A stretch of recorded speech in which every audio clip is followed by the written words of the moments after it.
pride is on the move.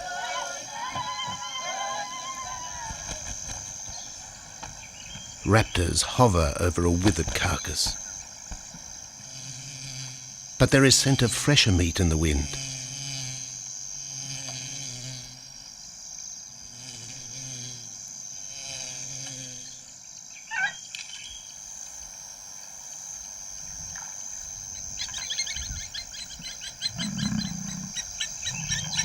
Pickings had been slim for Nabamba's pride since her fight with a startled warthog.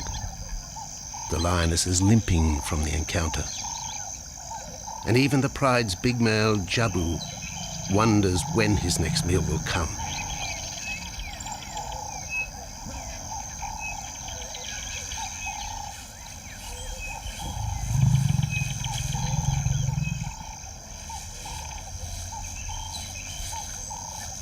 There's been no kill for 3 days, and Nabamba's cubs are hungry. Survival is tough across this tawny continent, and for the lions of Phinda Reserve, etched into the heart of Zululand, only those with speed and cunning will eat.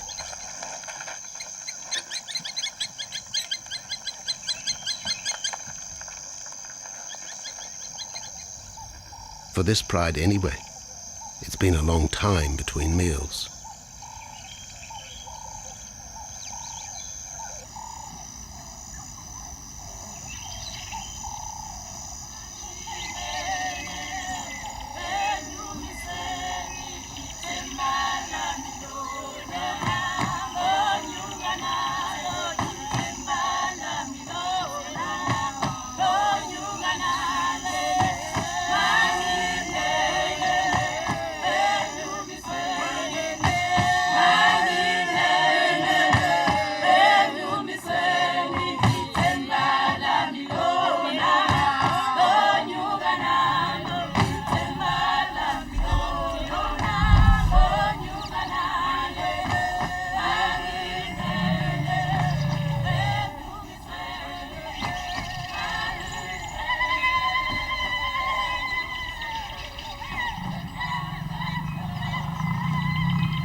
Jabu had waited too long for his lioness to feed him. Overnight, his stealth carried him into the path of a careless zebra. The rest of the herd is still skittish. One animal had already lost his tail to a hungry pride, but for the dazed stallion, it was all over in seconds.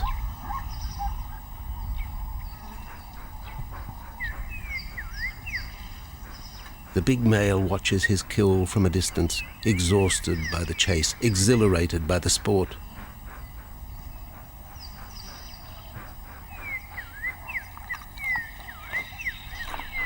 Jabu will feast later. Tired from the hunt, he needs to rest.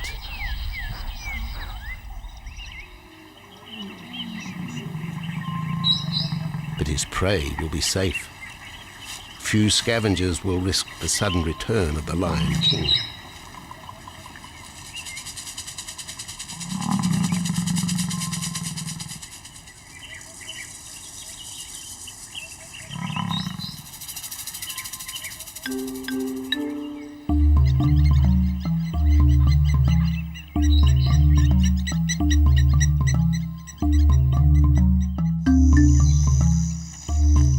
Zulu trackers follow the spoor of Nabamba's pride across Mziki Marsh. This vast tract of savanna is favoured by the lions in the dry air of winter, but it's a region also shared by Phinda's giraffe and white rhino population.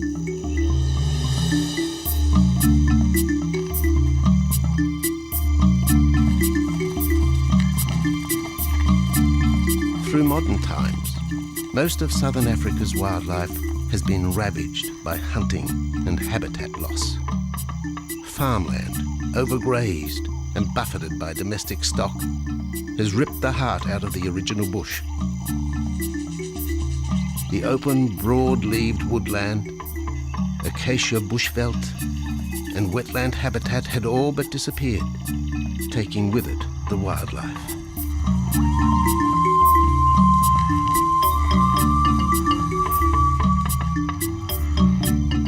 years ago, the Phinda project was born. 17,000 hectares of farmland bought up in KwaZulu-Natal along South Africa's eastern seaboard. What followed was the largest game restocking program ever seen on the subcontinent.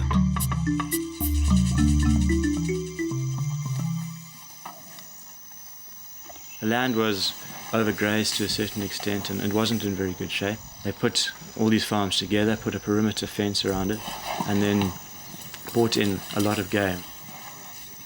And we brought in elephant, we brought in rhino.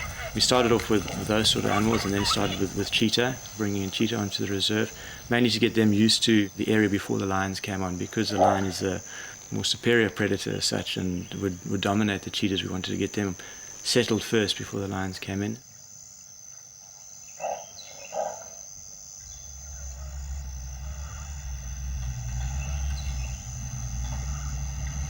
Andrew Lewis is habitat manager at Phinda, one of those committed to the restoration of southern Africa's ecosystem. Phinda is the Zulu word for return, and the aim of his company, Conservation Corporation Africa, is to return the land to its traditional wildlife and at the same time restore the habitat to its original state.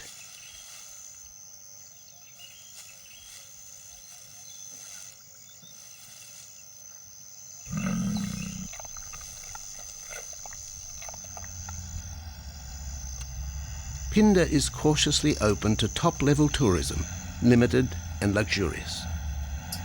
Dreams of extending the green frontier require funds, and the reserve's lion pride has already earned its keep.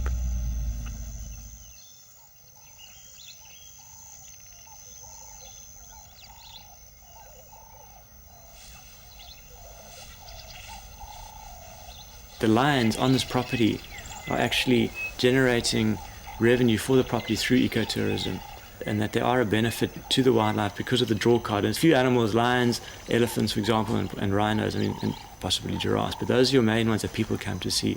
And we've been very fortunate to be able to have lions on the property, and I think those lions that we have given us amazing value for our guests, and by getting our guests in here, we're getting revenue into the area, and that's benefiting wildlife as a whole.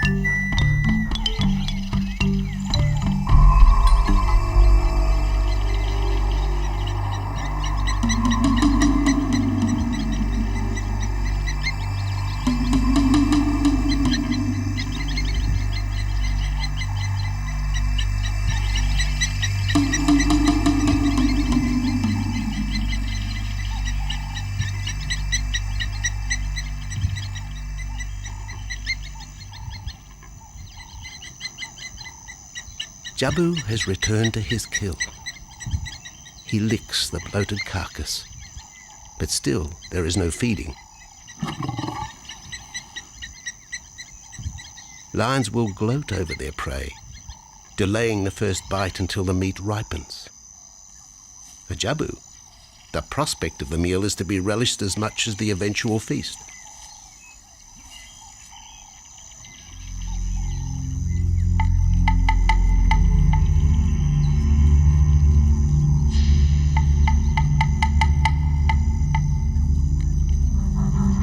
Meanwhile, Nabambo's pride is on the prowl.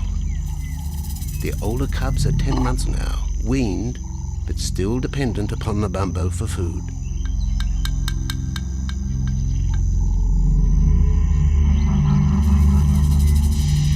The cubs are learning to stalk, but they won't kill for another 6 months.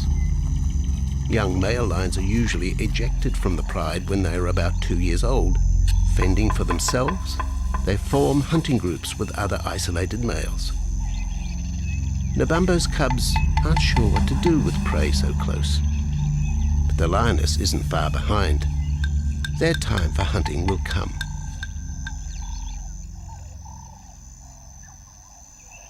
Nabambo's 4-year-old daughter also lives with the pride. She is the mother of the group's youngest offspring, 7-week twins Umveli and Damana. The little cubs have been hidden since birth and now stay close within the protective circle.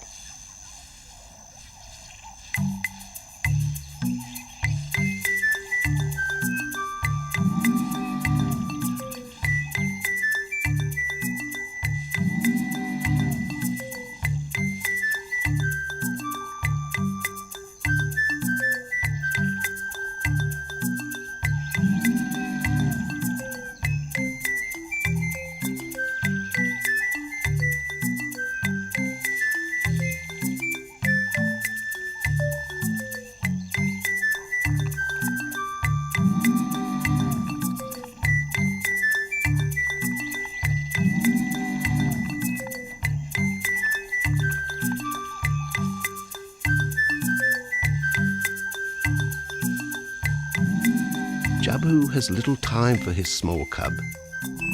When he is older, Damana will hunt with his father, but for the moment, the big male has nothing to do with his young son.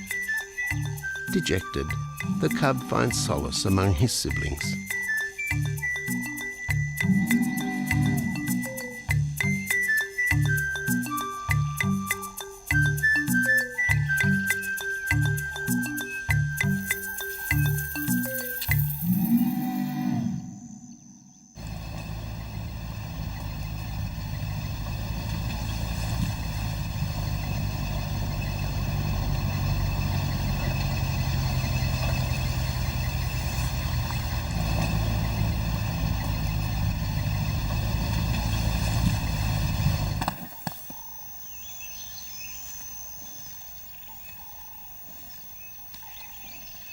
A young giraffe lies helpless in the grass. The animal's complicated vertebra means it is unable to rest its neck for any length of time.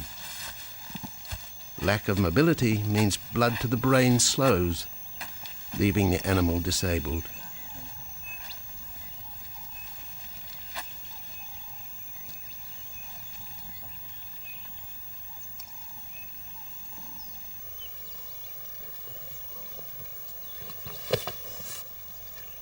Efforts to lift the head fail, and rather than leave the giraffe vulnerable to predators, the young bull is shot by rangers.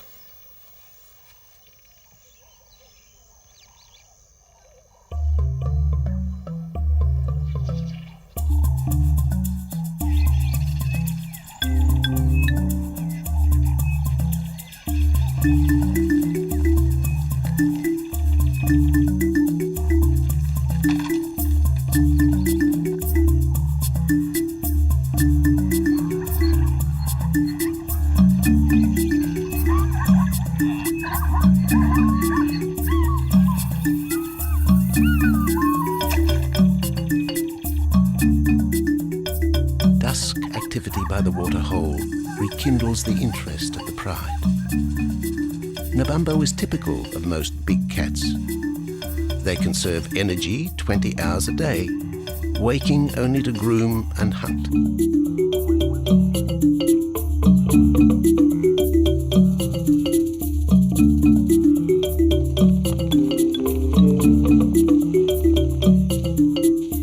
The lioness shows little sign of her injured leg, but the tusks of the warthog have torn sinew and muscle, slowing her in the pursuit of prey.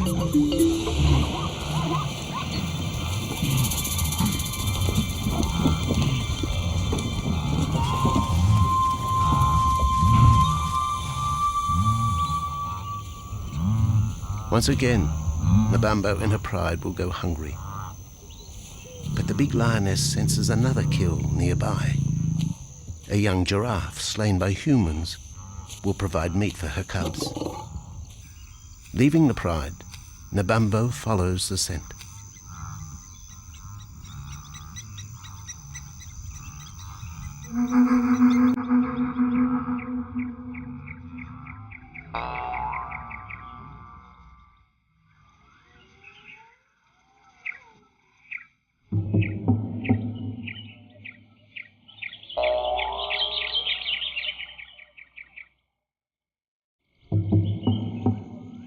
left alone, the older cubs know the drill. They will wait for Nabambo's call to take them to the kill.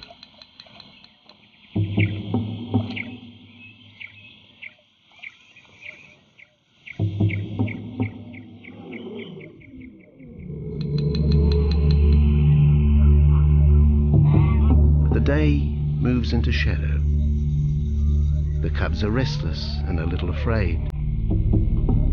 Adult lions have few enemies, but cubs, even those 10 months old, are at the mercy of leopard and other predators.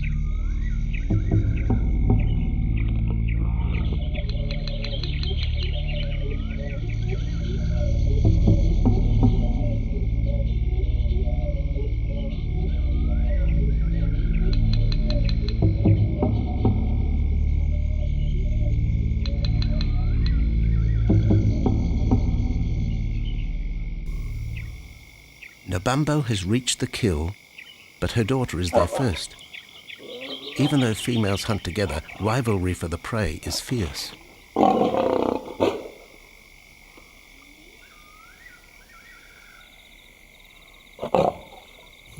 The big lioness begins the trek back for her cubs, but the youngsters have heard her call and they meet halfway.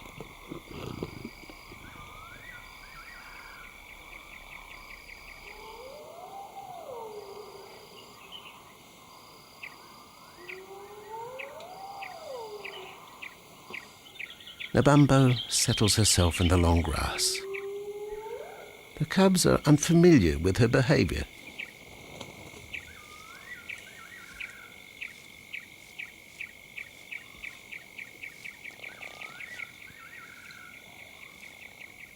A female will usually head the charge with any kill, splitting the hide of the victim and leading the way for the pride to eat. But there is human scent around the giraffe, and the big lioness is cautious. She watches her cubs, hidden, alert to any potential threat.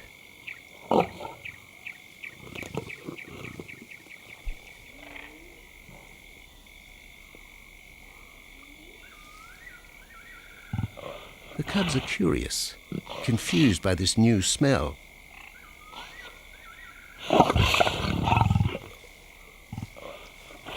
The lioness moves in for a final check, but she has already made up her mind.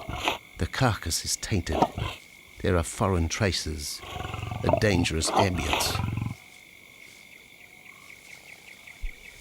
Instinct tells her this is not food fit for her cubs. Disappointed, Nabambo moves away, the scent of another night stalk already in the wind.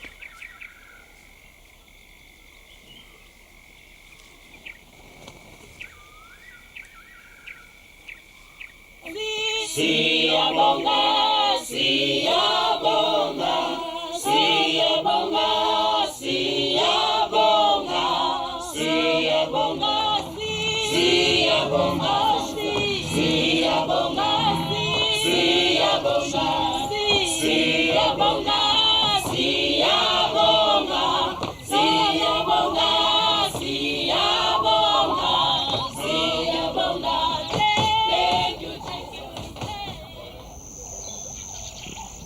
After 2 days, Jabu has returned to his kill with another younger male.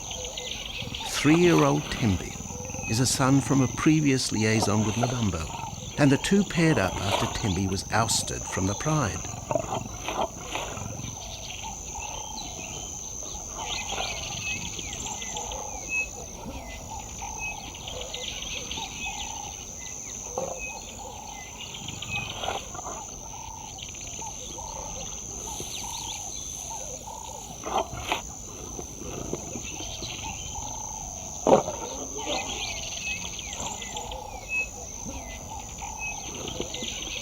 Pride males are lazy and will gladly let the females track down prey. But the theory that males won't hunt is a fallacy.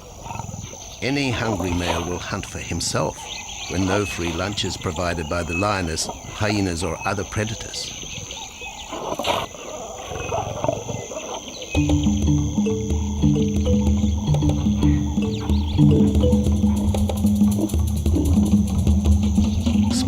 creatures scatter in the vicinity of the two lions. But there will be no hunting for a while.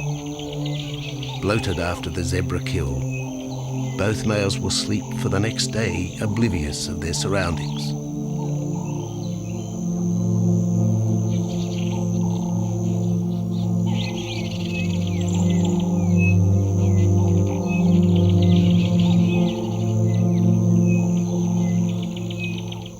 Lions hunting in pairs or groups have a success rate of around 30% in daylight, but studies show single hunters are more successful at night.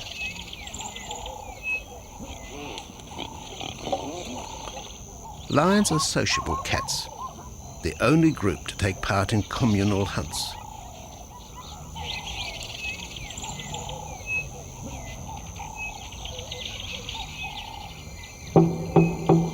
Ambush is an important part of the lion's strategy. Often one pride female will round up the prey from the front, driving it towards a second lioness.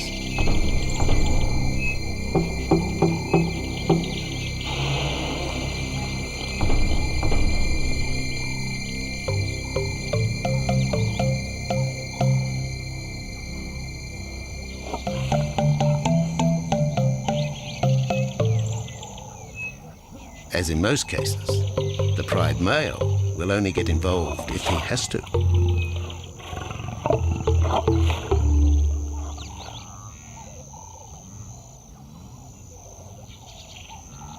Accidents involving humans are rare in southern Africa's game reserves. Our primal fear of being eaten has been well documented, but in fact, lions seldom attack if they're not provoked. At Phinda, great care is taken to limit the number of people viewing game. Emphasis is placed on causing the animal as little stress as possible.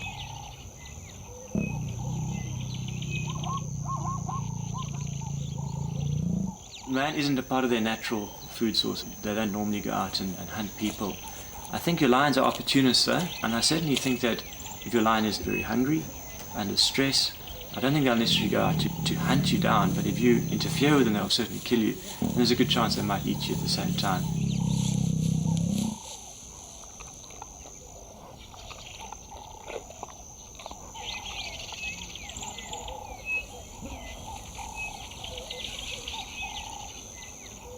With all animals, it's how you treat them is what's the reaction you're going to get back from them. Certainly at Phinda, all our guides go through a training course and they're all brought up to a certain standard. There is a certain operating ethic with regards to viewing animals, and we certainly try and be as sensitive to the animals as possible.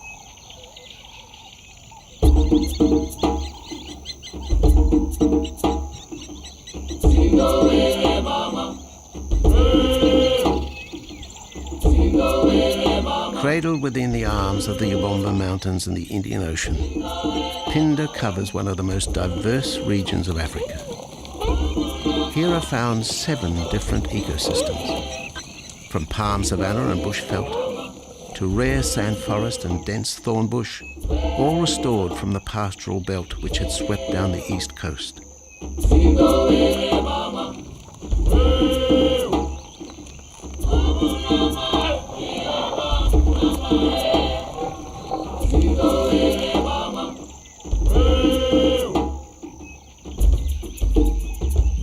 Where cotton, pineapple and cattle farms once stood, lion now roam their habitat again, alongside some traditional neighbours.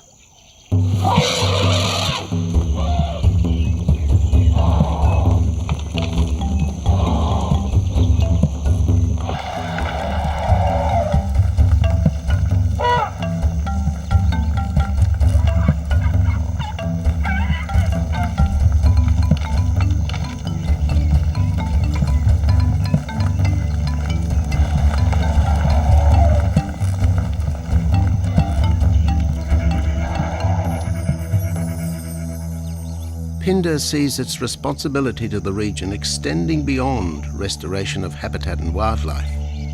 It provides schools and a clinic for the local Zulu community, as well as employment. In the eyes of Andrew Lewis, essential ingredients for a successful operation. It's very important to involve the communities around your reserve, because they have to benefit as well. There's no point in just taking land, get some investors to invest in it. But if you don't allow the people who are on the periphery of that reserve to benefit from it, you're going to have an immense problem with poaching, and they're going to cut your fences down, and you're just going to have an uphill battle.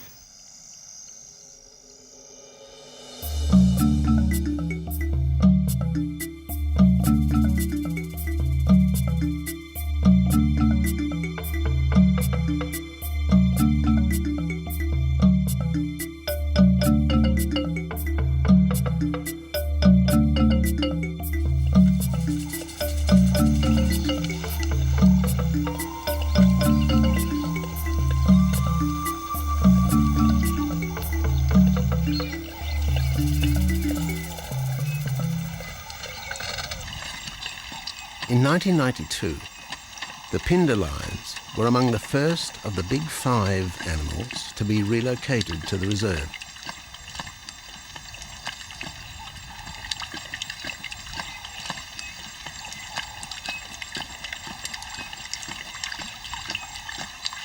The original pride came from the northern province of South Africa, a vast scrubby region flanked by the ragged Drakensberg Mountains near the Mozambique border.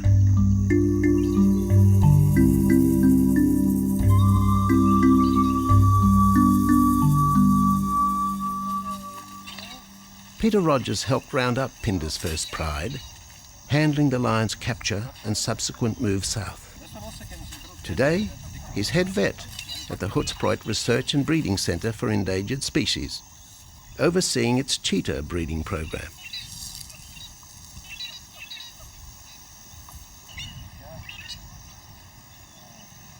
But it's the discovery of what's believed to be a long-extinct strain of lion that has put Peter's centre on the map. We were involved in the rescue of these circus animals that came down through Africa and were abandoned in Maputo. We were just founded by an animal welfare group called Animal Defenders based in London. And they said, could we just keep these animals temporary? First they mentioned tigers, and then they came back and said, well, there's 6 lions as well. So we said, yeah, we could hold them temporarily just until they found permanent homes for them, but basically get them out of the predicament that they were and the shocking conditions that they were in Maputo and Mozambique.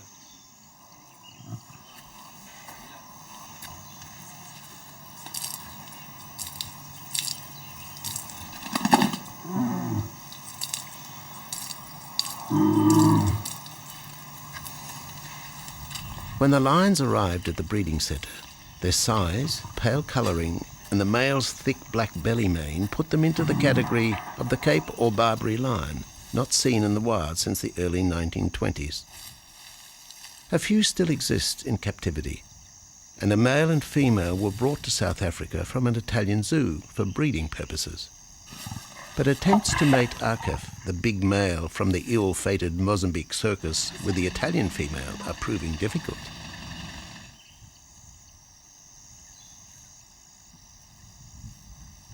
Akef is overprotective, even preventing the lioness from eating when the meat truck arrives.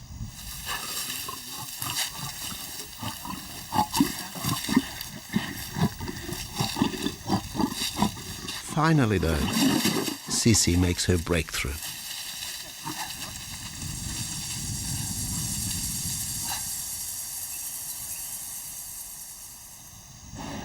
We'll see you up in the front there, Mark. You're going to go to that sort of middle central area. Where are you going to go?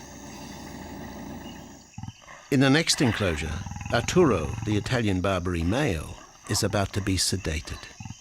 His attention to his sister Sisi through the fence is hampering mating efforts, and Peter Rogers is keen to move the big male. He shoots the dart into Arturo's rump. Arturo has been sterilized, but while his breeding days are finished, he'll live out his days at the centre. 1.5 minutes now, so His female companion, another Barbary from the Mozambique circus, is drawn away by the meat truck.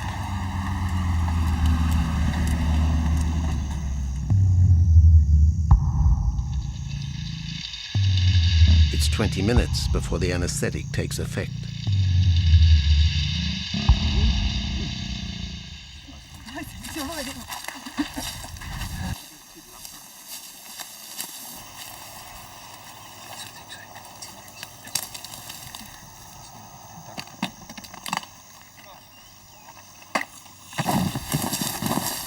It's nice to be the supervisor. Slowly.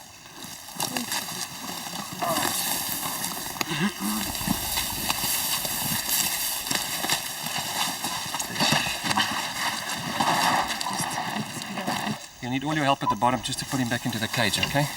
1, 2, 3. Yeah.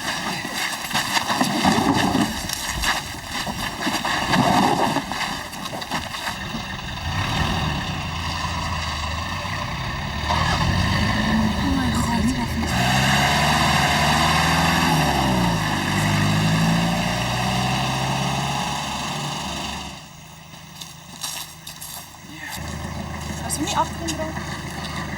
Alright, Doc. The anaesthetic gives Peter Rogers and his team a chance to check over the 12-year-old lion. He'll spend a few weeks in this cage before being returned to his enclosure for observation. I still want to inject him and everything, Mark.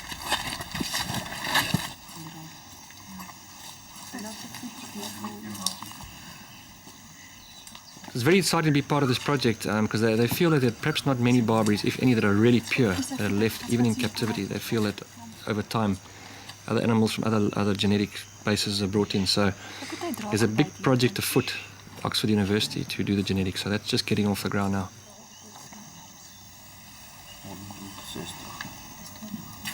Okay. We just put under the skin and the neck if we can find the skin under this big beard of his.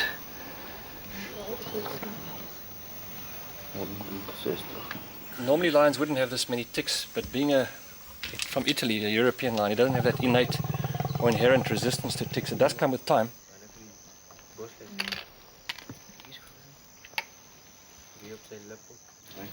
Like a bit of a just like this.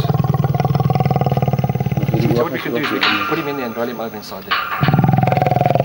His eyes closed. Immediate term now is to get these ones to breed. And we'll take it day by day from there and see how it goes. But the prime object initially was just to get these animals back into good health. And it's developed into something a lot bigger.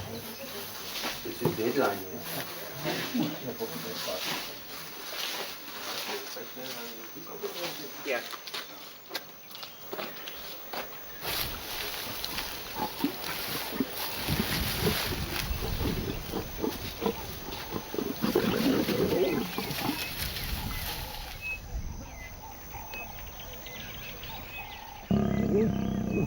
While the breeding centre's lions are healthy, it's not the case a few kilometres away in the Kruger National Park, where TB has ravaged half the population.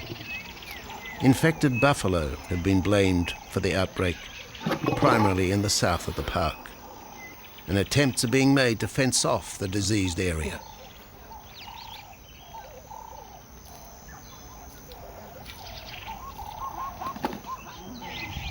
And the lions are preying on infected buffalo. Because it's an exotic disease and not an indigenous disease, the lions are totally naive and they've got no resistance to it. So it's a big problem. It's a very difficult decision to make as to what to do. It's a very topical and heated subject at the moment.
Back in Phinda, the night stalk has begun.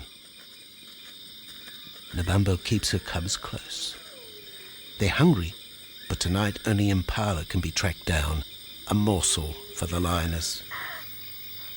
Food is scarce at this time of year, so the pride's territory covers a large area. Lions can only afford to be territorial where there is a reliable supply of game.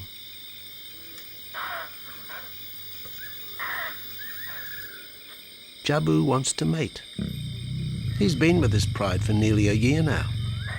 But Nabambo would prefer a larger group of males around her. Eventually, though, Jabu will have to join forces with other males to have a chance of keeping this pride. The big male is only 7 years old and a fine specimen, weighing in at just under 200 kilograms. For the moment, he's secure. Although tonight, Nabambo has hunting on her mind.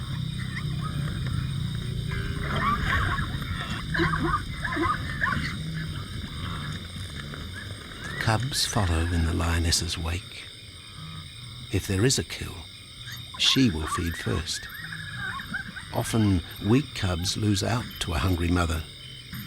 High juvenile mortality rates are the result of lean times.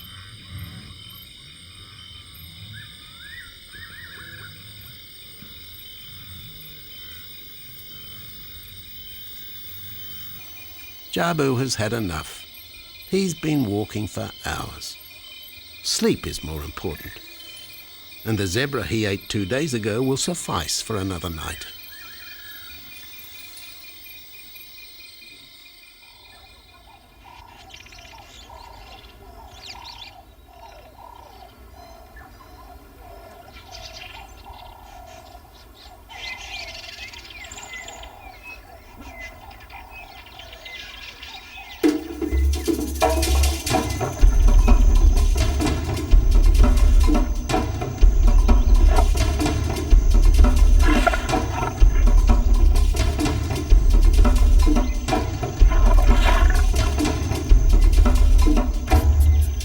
Nabambo has made a kill, a young Nyala buck. It's been 3 days since the pride has eaten, and this will provide meat for them all.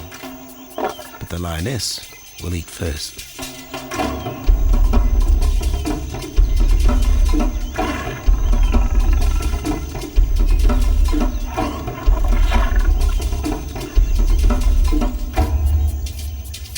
The cubs know the routine. They will get their turn. But Nkosi is hungry. He creeps towards his mother. As the biggest of the cub,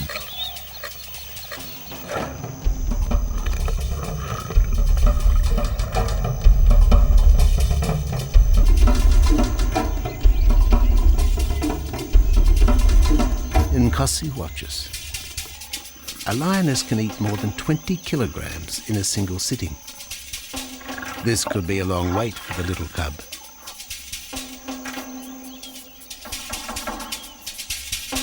Nkosi approaches the kill cautiously. Sometimes a lioness will turn on her cubs. But today, Nabambo is pleased with her efforts.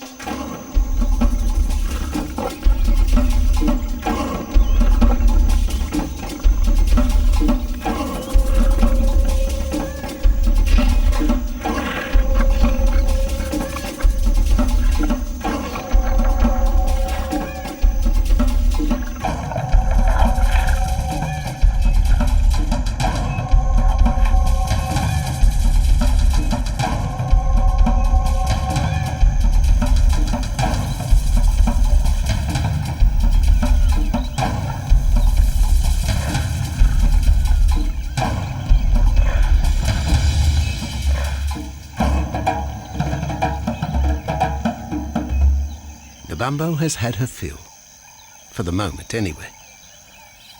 Lions never eat the stomach of a kill. She will bury it before dragging off the carcass. This way, hyenas and other predators are thrown off the scent. The evidence has been buried. The carcass is no more.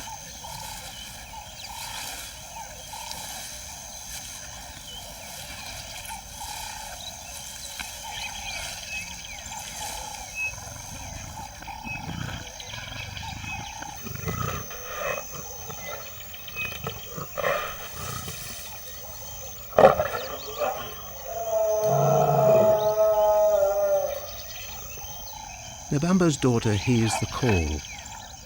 It is the second this morning. The first was the strangling cry of the Nyala as Nabambo broke the young buck's back. There was no struggle. The big lioness is a seasoned hunter.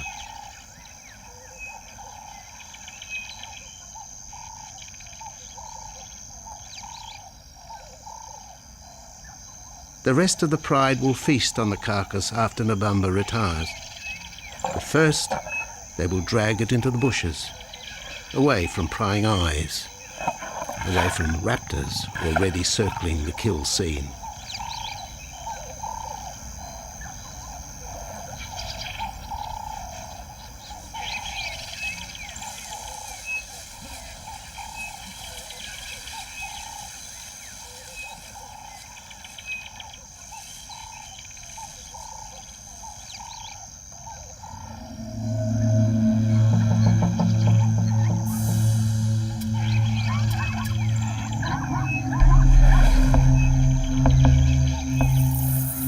Kill has created a nervous edge.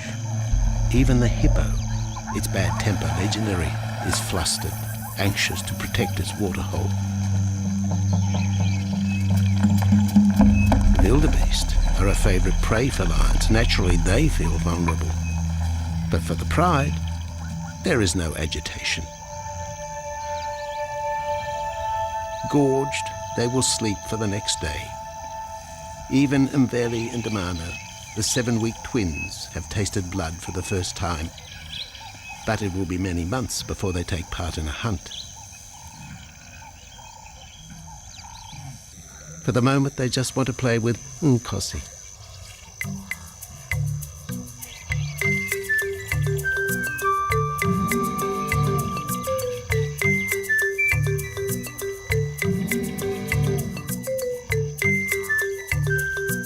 The older cub is beginning to take on the shaggy mane of the bigger males. Within 18 months, he will be hunting with them, competing for his own pride. In the meantime, though, he has to contend with his young siblings.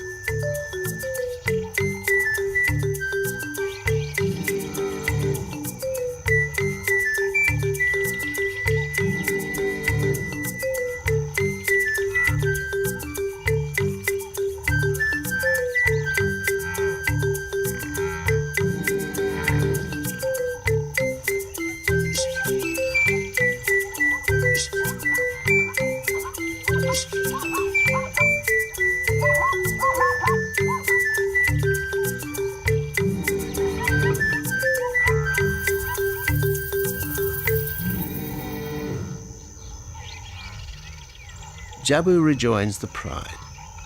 He has missed out on the kill, but he didn't share his zebra with the rest of the pride the previous day.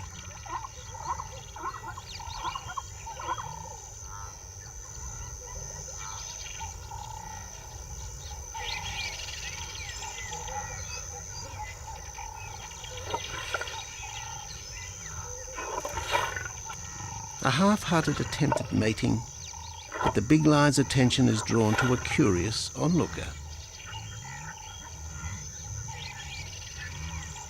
With the pride so close, the giraffe won't be sitting for long.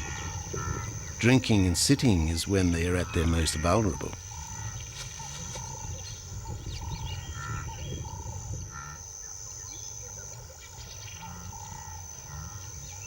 Jabu keeps an eye on his group. Pride takeovers by other males are common, and savage fights can occur between the pride male and the intruder. If a takeover is successful, the new male will usually kill all the suckling young of his former rival. When a nursing mother loses her cubs, she comes into heat within a few weeks.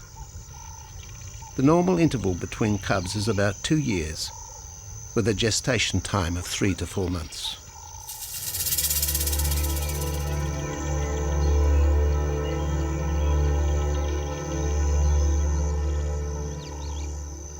Jabu marks his territory, but it may soon be all in vain. A fresh infusion of lion genes is necessary to avoid the effects of long-term inbreeding.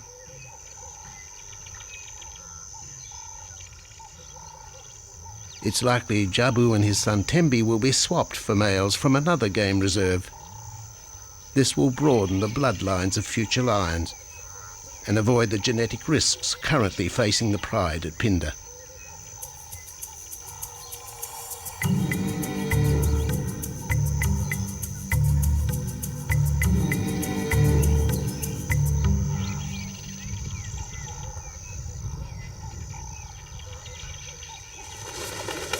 Vultures have found the dead buck, but there is little left of the carcass.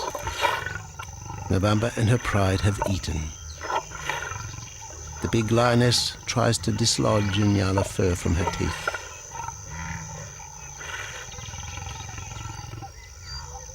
Tomorrow, the next day, there will be another kill. Mbamba's cubs will grow up strong.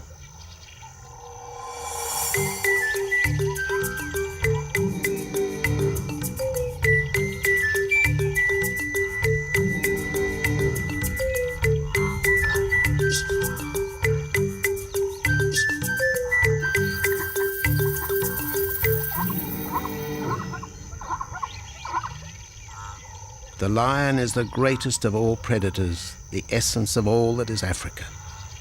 And yet, there are fewer than 50,000 left in the wild. The future for the species lies in managed reserves such as Phinda. Here in Zululand, the lion roams free for the first time since the beginning of this century. At Phinda, the philosophy has always been simple.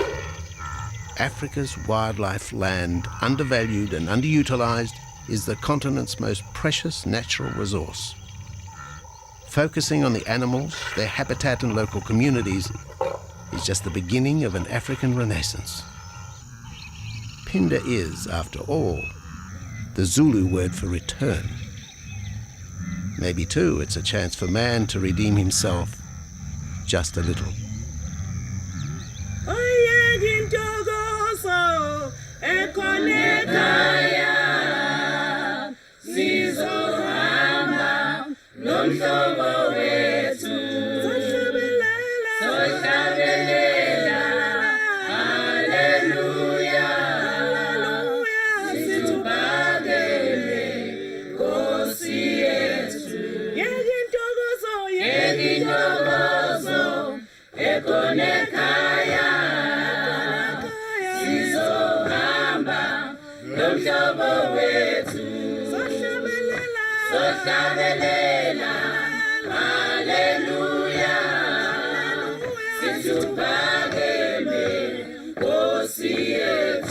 Zinyembezi